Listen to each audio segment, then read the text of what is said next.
Bismillahirrahmanirrahim. Assalamualaikum warahmatullahi wabarakatuh. Hai teman-teman, kembali lagi di video pembelajaran database PostgreSQL bersama saya Nasrul.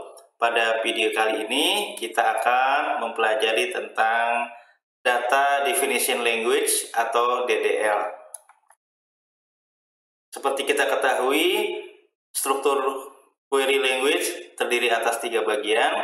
Yang pertama DDL, Data Definition Language, untuk create database, create table, membuat database baru, membuat tabel baru. Lalu alter table, mengubah struktur data table yang sudah dibuat sebelumnya. Selanjutnya drop, untuk menghapus database dan menghapus table.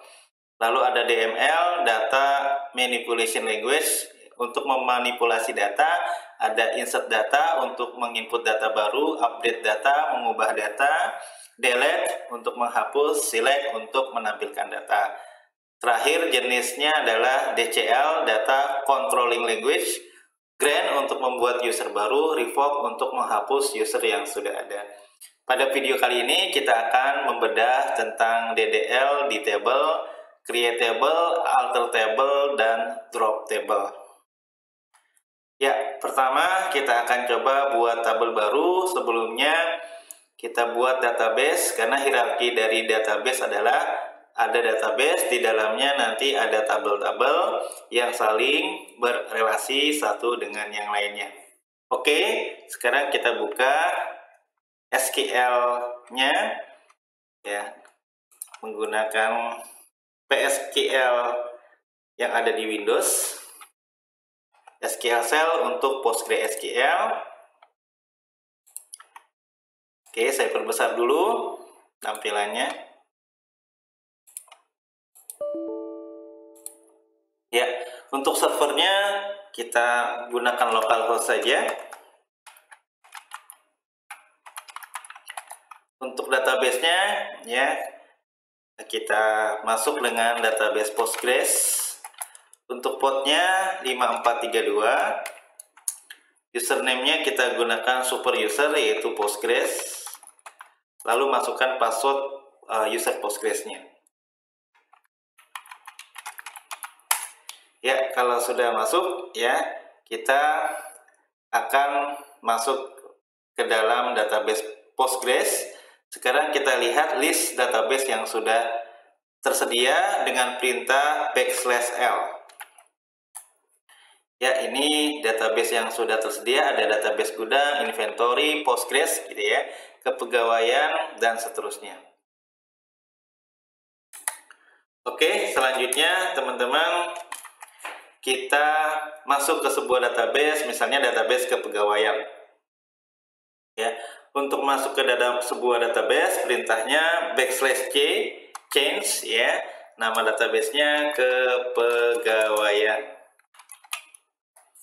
Ya, sekarang kita sudah connect ke dalam database kepegawaian dengan user Postgres. Sekarang kita lihat relasinya \dt. Ya, nanti data relasinya kita lihat.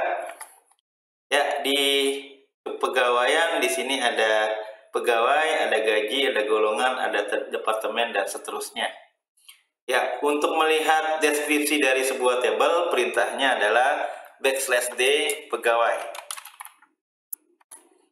Ya, ini database pegawai, ada ID, NIP, nama, dan seterusnya.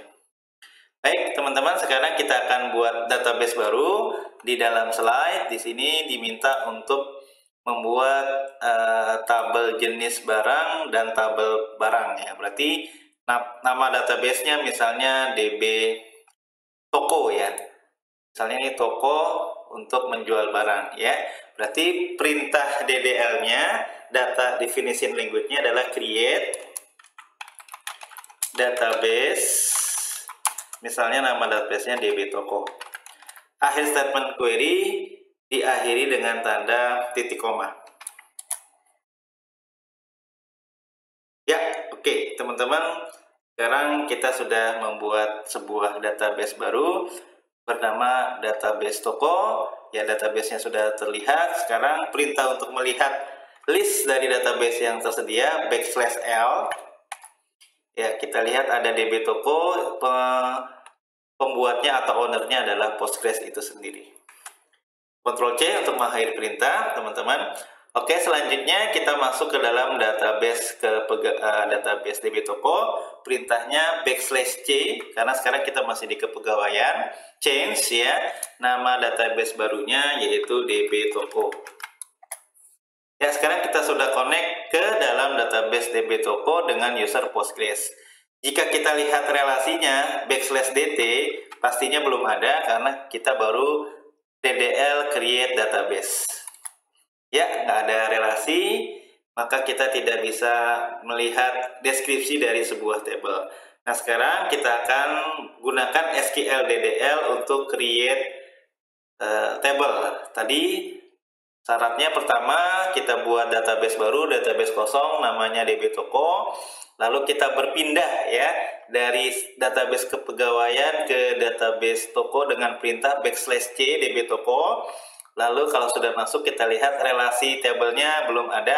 Sekarang kita buat ya tabelnya satu persatu, kita ikuti panduan atau slide yang sudah ada. Pertama, kita diminta untuk membuat table baru, perintahnya create table, nama table, lalu field, ada field name, ya, ada tipe data, ada constraint. Constraint ini nanti batasan-batasan, ya, wajib diisi, not null, unique, ya, tidak boleh sama. Lalu default, ada nilai defaultnya. Lalu nanti ada cek nilainya, apakah nilai positif atau tidak, dan seterusnya. Ya, jadi constraint itu adalah batasan-batasan saat menginput data. Baik, sekarang kita buat tabel baru, tabel master jenis di DB toko. Nanti teman-teman kita akan buat ya 2 kolom di tabel jenis ini, ID dan nama. ID bertipe data serial, ini integer, bilangan bulat, primary key. Nah, nanti dia otomatis nomornya akan berurut 1, 2, 3, 4, 5. Di dalam database lain, misalnya di MariaDB atau MySQL, nanti ID integer, primary key, auto increment, ditambah keterangan seperti itu. Di dalam PostgreSQL, kita tidak perlu menambahkan auto increment, cukuplah ya ID-nya nanti bertipe data serial, nanti otomatis nomornya berurut 1, 2, 3, dan seterusnya. Lalu nama varchar 50, varian karakter, maksimal 50 karakter gitu ya. Ini termasuk constraint ya. Not null juga termasuk constraint ya. Constraint data batasan berarti wajib diisi, dan unique pun termasuk constraint. Ini artinya teman-teman tidak boleh sama nama jenis yang satu dengan yang lainnya. Baik, kita buat sama-sama table baru, create. Nah, ini bagian dari DDL, create table jenis, huruf kecil semua untuk nama tabelnya, buka kurung, ID bertipe data serial sebagai primary key, sebagai field kunci ya, koma, pemisah antar kolom. Kedua, nama jenisnya bertipe data varying karakter ya, karakter maksimal misalnya 30 karakter. Lalu constraint yang lain kita buat misalnya not null ya, wajib diisi. Lalu constraint yang lain misalnya unique. Ya, oke. Tutup kurung. Ya, kita dua saja. Akhir dari statement query diakhiri dengan tanda titik koma. Enter. Ya, create table. Sekarang kita lihat \dt apakah sudah ada. Table relasinya sudah ada satu. Lalu kita mau lihat table yang baru kita buat dengan perintah \l, mohon maaf, \d describe ya, nama tabelnya yaitu tabel jenis ya. Kalau menggunakan perintah backslash itu tidak diakhiri dengan titik koma, kecuali nanti SQL yang lain ya.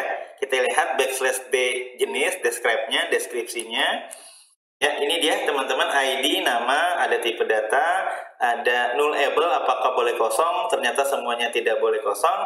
Nah, untuk yang serial nanti next value-nya berupa sequences ya, artinya otomatis sequen ya, urutan ya, 1, 2, 3 dan seterusnya ya. Lalu ada indexing table, primary key dan unique ya DBMS otomatis nanti mengindeks ya kolom tersebut. Indexing ini sangat berguna saat mencari data.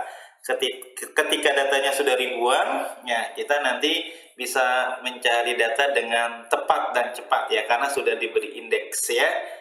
Lain nanti sebuah kolom tidak diberi indeks, nanti pencariannya akan membuka dari baris 1, 2, 3 dan seterusnya, padahal misalnya data yang dicari di baris ke-500 ya. Nanti untuk lebih jelasnya pembahasan indeks table akan dibahas pada video selanjutnya. Baik, sekarang kita buat tabel relasinya, tabel jenis. Nanti berrelasi dengan tabel produk atau barang. Satu jenis produk memiliki banyak barang, gitu ya. Contohnya elektronik, ada kulkas, ada TV, ada AC, dan seterusnya. Kalau furniture, ada bangku, ada kursi, ada meja, dan seterusnya. Satu jenis produk memiliki banyak produk. Baik, kita lihat ya tabel yang kedua, tabel relasinya, tabel produk. Ini kalau kita lihat, teman-teman, ada constraint yang lain. Contohnya harga bertipe data real, ya. Nanti defaultnya 10.000. Berarti kalau nggak diinput, nanti harga barang defaultnya harganya 10.000. Lalu contoh yang lain, constraint yang lain adalah constraint stok positif. Ya, ini dari stok ya. Dicek stoknya nanti harus lebih besar dari 0. Ya. Kalau stoknya nanti 0 atau minus, nanti akan ditolak ya pas input datanya. Lalu yang menarik lagi adalah di sini ada foreign key. Ya, nanti pembahasan tentang foreign key ada di video selanjutnya, yaitu relasi table dari masternya. Master table produk adalah jenis ya, nanti ID jenisnya nomor berapa? 1 misalnya elektronik, 2 misalnya furniture. Ya, jadi satu jenis produk memiliki banyak produk, gitu ya. Nanti dia merujuk ya ID jenis ini kemana? Ke tabel jenis, ke primary key ID. Jadi teman-teman, di dalam table, masing-masing table ada satu primary key, biasanya ID, tapi tidak mesti ID. Lalu ketika dia tabel relasi, maka ada foreign key, ada duta, ya. Misalnya di sini ID jenis bertipe data integer sesuai dengan masternya ID, gitu ya, yang merefer ke tabel master jenis diambil dari primary key-nya. Memang biasanya yang direlasikan ke tabel relasi adalah primary key. Nanti di tabel relasi disebut dengan foreign key. Baik teman-teman, kita buat sekarang tabel kedua, tabel relasinya ya, create table produk. Kita balik lagi. Tanda panah ke atas boleh untuk mengulangi perintah yang sebelumnya, create table produk. Ya, silakan. Ya, enter.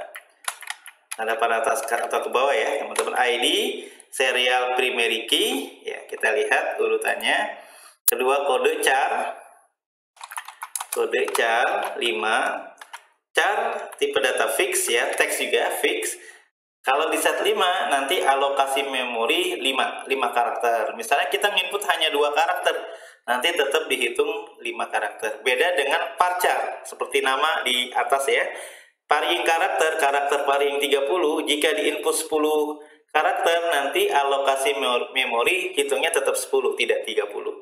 Biasanya kalau varchar ini yang tidak fix ya, panjang datanya. Tapi kalau yang sudah fix, teman-teman, nanti langsung aja dibuat dengan tipe data char 5, misalnya nomor induk, kode barang, dan seterusnya gitu ya. Ini contohnya kode barangnya 5 digit gitu ya, 5 karakter.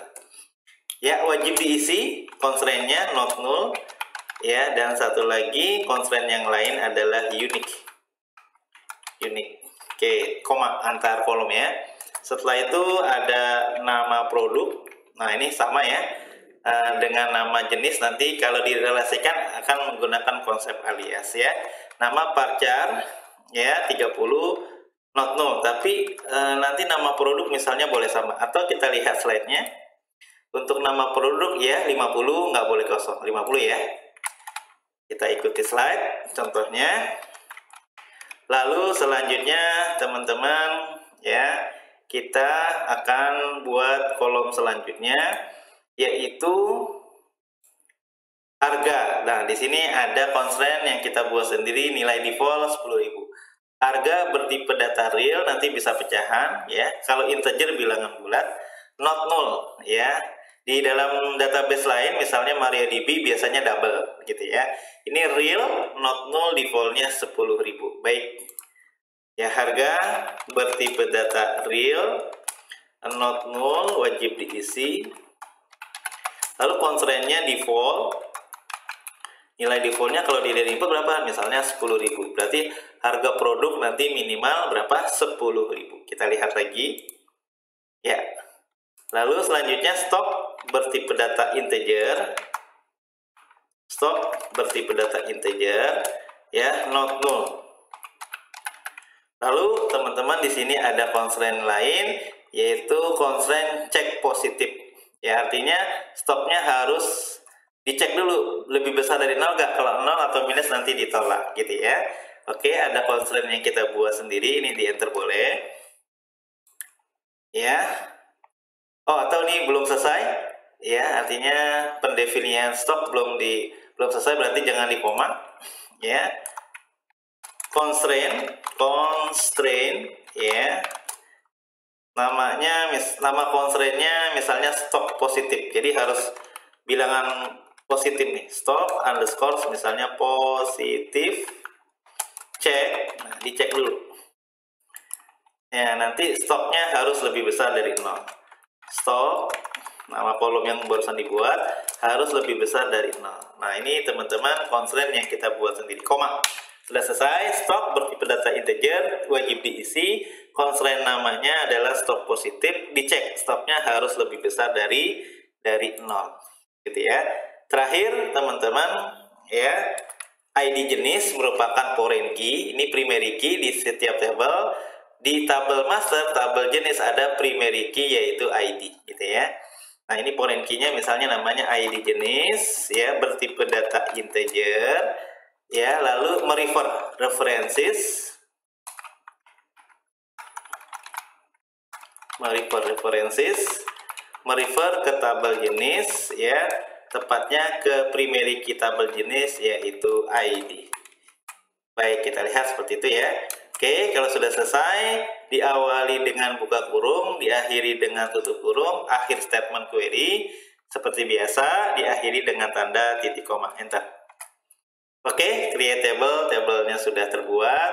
Sekarang kita lihat deskripsi atau DT dulu boleh. Relasi ya, DT.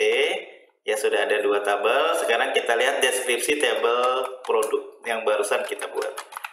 Backslash D produk. Nah, ini teman-teman ya, constraint-nya ada stok positif ya yang kita buat sendiri, lalu ada default ya, lalu ada primary key, foreign key, unique, yaitu bagian ya dari indexing.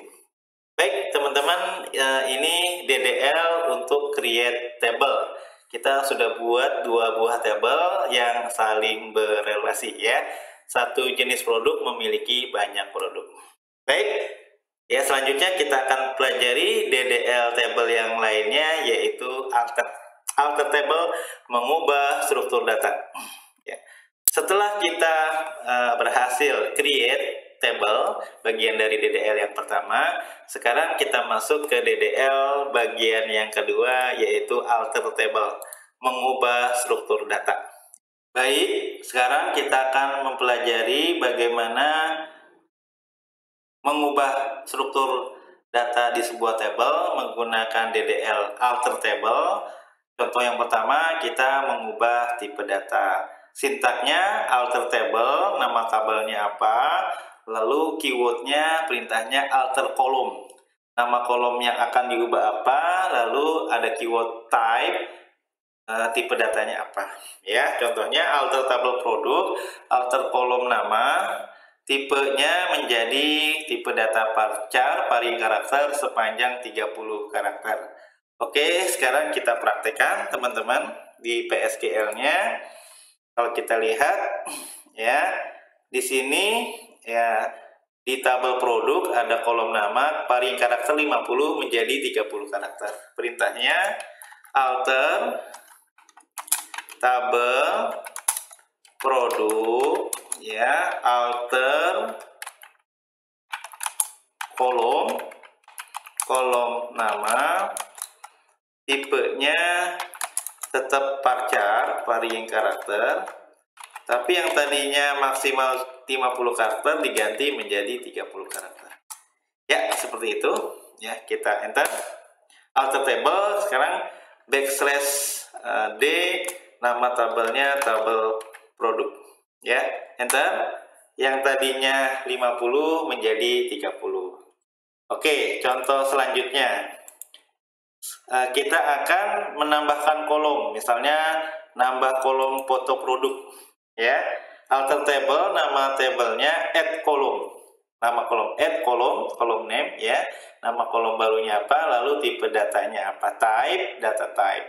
Contoh alter table produk add kolom foto, tipe datanya varying 30, varchar, varying karakter 30, tidak wajib diisi, ya.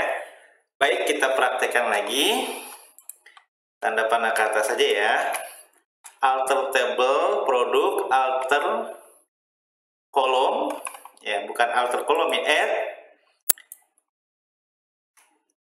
ya, kita tambah add kolom foto bertipe data varchar, ya, namun tidak wajib diisi. Nah, gitu ya. Kita enter. Foto, add foto, ya, type, tipe datanya varchar 30, ada error dekat varchar, ya. Oke, kita lihat teman-teman panduannya. Alter table produk, add foto, ya, bertipe data varchar, gitu ya. Bertipe data varchar 30 karakter. Oke, kita lihat alter table produk, add, ya, kolom foto, ya, tipe datanya varchar, atau tidak menggunakan tipe, mungkin langsung add foto varchar 30. Oh ya, oke teman-teman, ada kesalahan di dalam slide, tidak menggunakan apa, type, gitu ya. Ya, tidak ada type ya di sini. Add kolom, lalu tipe datanya apa. Ya, baik, kalau kita lihat teman-teman, backslash D produk, sekarang ada kolom foto varying karakter 30. Baik, selanjutnya teman-teman menghapus kolom, drop ya. Berarti sudah masuk ke bagian DDL drop teman-teman. Create sudah, lalu alter sudah, sekarang drop. Nah, contohnya seperti apa? Contohnya di dalam slide kita menghapus, ya, sebuah kolom, menghapus, oke. Nanti drop kolom stop misalnya ya, atau foto deh yang barusan kita buat, kita hapus ya. Alter table, ya, table name, nama tabelnya apa, drop nama kolom yang akan dihapus. Kolom foto saya hapus lagi ya. Alter table apa, table produk, ya, drop. Nah, ini ada drop kolom foto. Nah, coba backslash D produk, tidak ada lagi kolom foto. Baik, selanjutnya teman-teman merename table, ya. Di sini tabel produk menjadi tabel barang. Alter table, nama tabelnya, ya, sintaknya seperti itu. Rename to-nya menjadi nama tabel baru. Ya, kita balikan lagi nanti ya. Alter table produk, kita rename to menjadi tabel barang misalnya ya. Nanti kita kembalikan lagi, ini sekedar contoh. Coba backslash DT, nah, tabel relasinya tidak ada lagi tabel produk, adanya tabel barang. Ya, sekarang kita kembalikan ya. Alter table barang menjadi produk lagi, menjadi produk. Ya, oke, teman-teman, itu mengubah nama table ya. Selanjutnya ya, merubah nama kolom ya. Sintaknya teman-teman di sini alter table, nama tabelnya rename kolom. nama kolom yang lama menjadi kolom yang baru. Contohnya di sini tabel employee, kalau kita nggak ada ya, nanti kita ganti dengan tabel produk. Rename kolom gapok menjadi gaji pokok, gitu ya. Baik, kita mau ubah apa nih? Misalnya di /dt tadi produk ada misalnya kode menjadi kode produk, ya berarti alter table barang, ya sintaknya kita lihat lagi, rename kolom. Rename kolom,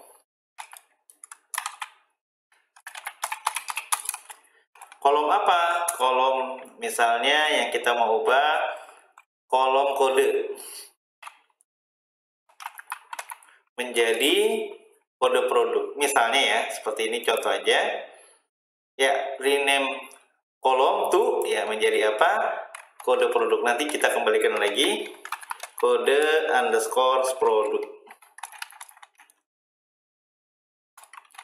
Ya, seperti itu. Alter table, table barang, rename, bukan table barang, teman-teman. Mohon maaf, kan tadi sudah diganti lagi menjadi tabel produk, sudah dikembalikan lagi ya. Rename kolom, kode menjadi kode produk. Kita lihat. Ya, sudah berubah. Sekarang /d nama tabel produk. Ya, kode menjadi produk. Kita kembalikan lagi, teman-teman. Tanda panah ke atas saja. Rename kolom kode produk ya menjadi kode saja. Ya, oke. Baik, latihan selanjutnya adalah menghapus constraint jika ada. Tadi memang ada constraint. Nanti alter table, nama tabelnya drop constraint, nama constraint yang akan dihapus. Ya, silakan nanti ya. Kalau ingin dihapus, kalau ingin nanti ngapus constraint primary key, silakan. Nama primary key-nya apa?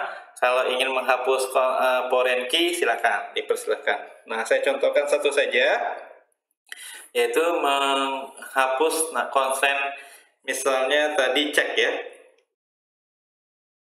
Tapi nanti kita kembalikan lagi ya. Nanti kita kembalikan lagi menambah apa teman-teman nanti constraint yang ada gitu ya.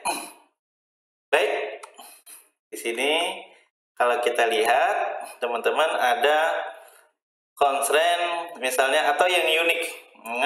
Yang unik ada di nama produk. Ini produk key, ini produk key unik ya teman-teman. Atau kode produknya tidak disetting unik ya. Nama constraint-nya adalah produk kode key ya. Jadi menghapusnya alter table, tabel produk tentu saja ya teman-teman. Contohnya satu saja. Oke. Drop constraint, nama constraint yang dihapus. Drop constraint. Ya, drop constraint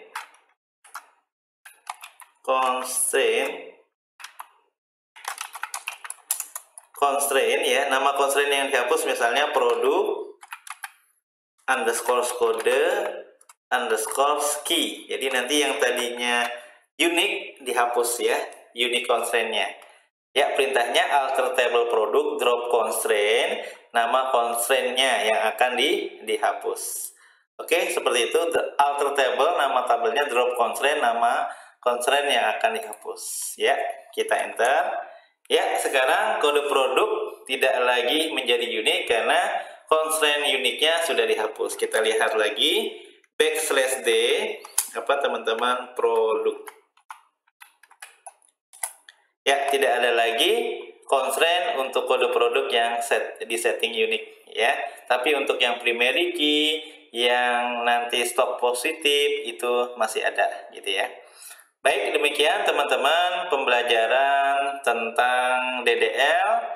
Kita sudah mempelajari DDL pada tabel, yaitu create table, membuat tabel baru, alter ya, mengubah struktur data di sebuah tabel, lalu drop untuk menghapus table, menghapus constraint dan seterusnya. Terima kasih. Kurang lebihnya saya mohon maaf. Sampai jumpa di video-video selanjutnya. Wassalamualaikum warahmatullahi wabarakatuh.